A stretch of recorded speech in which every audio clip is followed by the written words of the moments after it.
Hello நண்பா, welcome back. இன்றைக்கி நம்ம என்ன பார்க்குறோம்னா மெத்தட் ஓவர் ரைடிங்கில் அசஸ் ஸ்பெசிஃபையர் எப்படி ஒர்க் ஆகுது. ஸோ அதை யூஸ் பண்ணால் சம் ரூல்ஸ் இருக்குது, அது என்னென்னு பார்க்க போகிறோம். வாங்க இன்றைக்கி வீடியோக்குள்ளே போகலாம். இப்போ பார்த்தீங்கன்னா இந்த அசஸ் ஸ்பெசிஃபையரோட விசிபிலிட்டியை பொறுத்து நான் ஆர்டராக வச்சுருக்கேன். ஸோ ஃபஸ்ட்டு பார்த்தீங்கன்னா ப்ரைவேட்டு, ரெண்டாவது டிஃபால்ட்டு, ப்ரொடெக்டட், பப்ளிக்கு. ஸோ இந்த ஆர்டர் ரொம்ப முக்கியம். இப்போ பார்த்தீங்கன்னா ஃபஸ்ட்டு ப்ரைவேட்டு. இந்த ப்ரைவேட் மெத்தடை நம்ம வந்து ஓவர் ரைட் பண்ண முடியாது. ஸோ இப்போ நீங்கள் அந்த ரைட்டிங் மெத்தடை ப்ரைவேட்டாக கொடுத்தீங்கன்னா நம்மளால் இந்த மெத்தட் வந்து ஓவர் ரைட் ஆகாது. ஸோ பேரண்டில் உள்ள கிளாஸ் தான் நம்மளுக்கு கால் ஆகும். அது மட்டும் இல்லாமல் இதை வந்து வெளியே வந்து இப்படி கால் பண்ண முடியாது. ஸோ நம்ம வந்து இதுக்குள்ளே இன்னொரு ஃபங்க்ஷன் க்ரியேட் பண்ணி அதை கால் பண்ணணும். அப்படியே கால் பண்ணாலும் நம்மளுக்கு வந்து ஸ்லோ அண்ட் ஸ்டெடி தான் வருமே தவிர நம்மளுக்கு மெத்தட் வந்து ஓவர் ரைட் ஆகாது. ஸோ அப்போ பார்த்தீங்கன்னா ப்ரைவேட் மெத்தடை நம்மளால் ஓவர் ரைட் பண்ண முடியாது. ஓகே, ரெண்டாவது பார்த்தீங்கன்னா டிஃபால்ட்டு. ஓகே, இப்போ பார்த்தீங்கன்னா டிஃபால்ட் இருக்குன்னா ஸோ டிஃபால்ட் மெத்தட் ஓவர்லோட் பண்ணால் இப்போ நம்ம நார்மலாக பண்ணதே டிஃபால்ட் தான். ஸோ ஒன்றுமே கொடுக்கல, இது ஓவர்லோட் ஆகும். இப்போ பார்த்தீங்கன்னா பேரண்ட் கிளாஸில் உள்ள ஃபங்க்ஷன் வந்து டிஃபால்ட் இருக்குது. நான் இதை வந்து சைல்டில் உள்ளதை பப்ளிக்னு கொடுக்கேன்.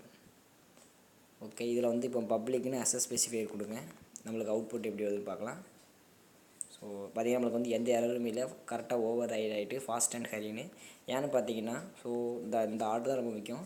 இப்போ டிஃபால்ட் இருக்குன்னா ஸோ இதுக்கு பிந்தின உள்ள எந்த இதுவுமே நம்ம சைல்டு கிளாஸில் யூஸ் பண்ண முடியாது. அதாவது அதோட விசிபிலிட்டி நம்மளால் குறைக்க முடியாத தவிர கூட்டிக்கலாம். ஸோ நம்ம ப்ரொடெக்டட் பப்ளிக்னு சொல்லி கூட்டஞ்சிருக்கோம், அதனால் நம்மளுக்கு எரர் வராது. இப்போ இது நான் சைல்டில் வந்து ப்ரைவேட்டாக யூஸ் பண்ணோம்னா எனக்கு எரர் வரும். இப்போ பார்த்தீங்கன்னா இந்த இடத்துல பப்ளிக் பதில் ப்ரைவேட், இப்போ பார்த்தீங்கன்னா எனக்கு வந்து எரர் வரும். ஸோ பார்த்தீங்கன்னா visibility of inherited method from parent cannot reduce. So நம்ம விசிபிலிட்டி வந்து ரெடியூஸ் ஆகுது. ஸோ அது வந்து நம்ம பண்ண முடியாது. பேரண்ட்லேருந்து சைல்டு வந்து இன்க்ரீஸ் பண்ணிக்கலாம் தவிர நம்ம வந்து டிக்ரீஸ் பண்ண முடியாது. ஓகே, ஸோ இதே மாதிரி நீங்கள் டிஃபால்ட்டாக பேரண்ட்டாக கொடுத்தீங்கன்னா சைல்டு வந்து ப்ரொடக்டராக இருக்கலாம், பப்ளிக்காக இருக்கலாம், இல்லை டிஃபால்ட்டாகவே இருக்கலாம். ஸோ அது 3 ஆப்ஷன் தான். அதே மாதிரி பேரண்ட் வந்து ப்ரொடக்டராக இருந்தால் சைல்டு வந்து பப்ளிக்காக மட்டுமே இருக்கலாம், இல்லைனா ப்ரொடக்டராக இருக்கலாமே தவிர ஸோ வேறு எதுவும் இருக்க முடியாது. அதே மாதிரி சைல்டு இது பேரண்ட் வந்து பப்ளிக்காக இருந்ததுன்னா சைல்டு கிளாஸும் பப்ளிக்காக இருக்கணும், இல்லைனா வேறு எதுவுமே இருக்கக்கூடாது. ஸோ அப்படி இருந்தால் மட்டும் தான் நம்மளால் வந்து மெத்தட் ஓவர் ரைட் நடக்கும், இல்லைனா ஸோ பேரண்ட் கிளாஸ் தான் கால் ஆகும். இப்போ பார்த்தீங்கன்னா இந்த இடத்துல நான் பப்ளிக் கொடுப்பேன், பப்ளிக். ஸோ இந்த இடத்துல வந்து நான் டிஃபால்ட்டாகவே இருக்கட்டும். இப்போ ரன் பண்ணால் எனக்கு எரர் வரும் பாருங்க. ஸோ பார்த்தீங்கன்னா எரர் வந்துட்டு ஸோ கேனாட் ரெடியூஸ் த விசிபிலிட்டின்னு வருது. நம்ம மெத்தட் ஓவர் ரைட் பண்ணும்போது நம்ம விசிபிலிட்டியை ரெடியூஸ் பண்ண முடியாது. ஸோ இன்க்ரீஸ் தான் பண்ணிக்கலாம். இந்த இது ரொம்ப முக்கியமானது. ஓகே, அது மட்டும் இல்லாமல் ஸோ இந்த மெத்தட் ஓவர் ரைடிங் வந்து நம்மளுக்கு எங்கே யூஸ் ஆகும் பார்த்தீங்கன்னா ஸோ இப்போ இன்னொரு எக்ஸாம்பிள் பார்க்கலாம். ஆனால் இப்போ கார்னு ஒரு கிளாஸ் க்ரியேட் பண்ணிக்குவோம். ஸோ கார்லேருந்து ஹோண்டா, அதுக்கப்புறம் பார்த்தீங்கன்னா பல்சர் வச்சுக்கலாம். ஸோ